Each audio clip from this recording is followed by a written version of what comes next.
सुधीर एक बहुत ही सामान्य घर का लड़का था। उसके माता पिता बहुत ही बूढ़े हो चले थे, जिसके कारण पढ़ाई के साथ साथ उसे घर का काम और अपने माता पिता की देखभाल भी करनी पड़ती थी। पर उस दिन वो बहुत परेशान था, क्योंकि उसके इंटर का रिजल्ट निकला था और वो उस परीक्षा में पास नहीं हुआ था। वो चलता चला जा रहा था, इस एहसास से अनभिज्ञ कि वो कहाँ जा रहा है। सुधीर पूरी तरह से टूट चुका था। घर में बूढ़े माँ बाप जो अपने बेटे को कलेक्टर बनते देखना चाहते थे, जिसकी पढ़ाई के लिए घर के सामान के साथ साथ अपनी खुशियां तक बेच दिए थे। सुधीर का मन बहुत अशांत था। वो खुद को अपने माँ बाप का अपराधी मान रहा था। इन सब की वजह से उसने ऐसा निर्णय लिया जो शायद कोई तभी लेता है जब उसके पास कोई रास्ता नहीं बचता। सुधीर अपनी जान देना चाहता था, क्योंकि वो अपने माता पिता को अपने अनुत्तीर्ण होने की खबर देकर उनके सपनों को टूटते हुए नहीं देखना चाहता था। वो चलता हुआ एक ब्रिज तक पहुंचा। ये एक दशकों पुराना ब्रिज था। इस ब्रिज को वहाँ के लोग सुसाइड ब्रिज भी कहते थे, क्योंकि बहुत सारे लोगों ने इस ब्रिज से छलांग लगाकर अपनी जान दे दी थी। सुधीर ब्रिज के किनारे आकर नीचे देखने लगा और कूदने के लिए अपने अंदर हिम्मत जुटाने लगा। अभी वो वहाँ से कूदता, इससे पहले ही आवाज आई, रुको।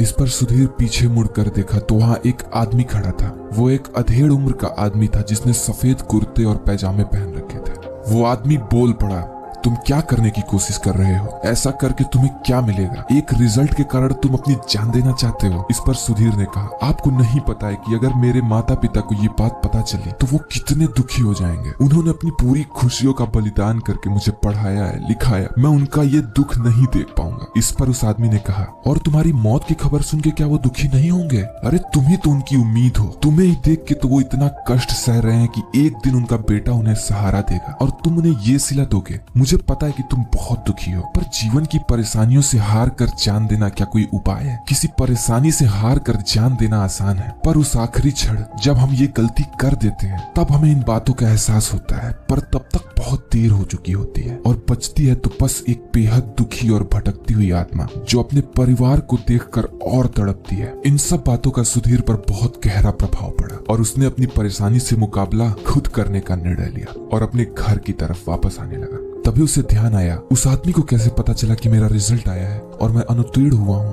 पर तब तक वो बहुत आगे निकल आया था। उसने घर आकर सब कुछ अपनी माँ से बताया और उसके पिता ने बस एक बात कहा, बेटे हम तो तेरे रिजल्ट के लिए नहीं तेरे लिए जीते हैं। सुधीर को अब इस बात का एहसास हो चुका था कि वो कितनी बड़ी गलती करने जा रहा था। उसकी आंखों में आंसू था। वो भगवान और उस आदमी का शुक्रिया अदा कर रहा था जिसने उसे इतनी बड़ी गलती करने से रोका था। तभी सुधीर की नजर पास में पड़े न्यूज़पेपर पे पड़ी, जिस पर लिखा था कि सुसाइड ब्रिज से कूदकर एक अधेड़ ने आत्महत्या कर ली और उस पर उस आदमी की फोटो भी लगी थी। ये आदमी कोई और नहीं बल्कि वही आदमी था जो सुधीर को आत्महत्या करने से रोका था। सुधीर समझ चुका था कि उसे रोकने वाला कोई और नहीं बल्कि उस आदमी की भटकती आत्मा है, जो पता नहीं कब तक भटकती रहेगी और लोगों को वो गलती करने से रोकेगी जो उसने खुद की थी।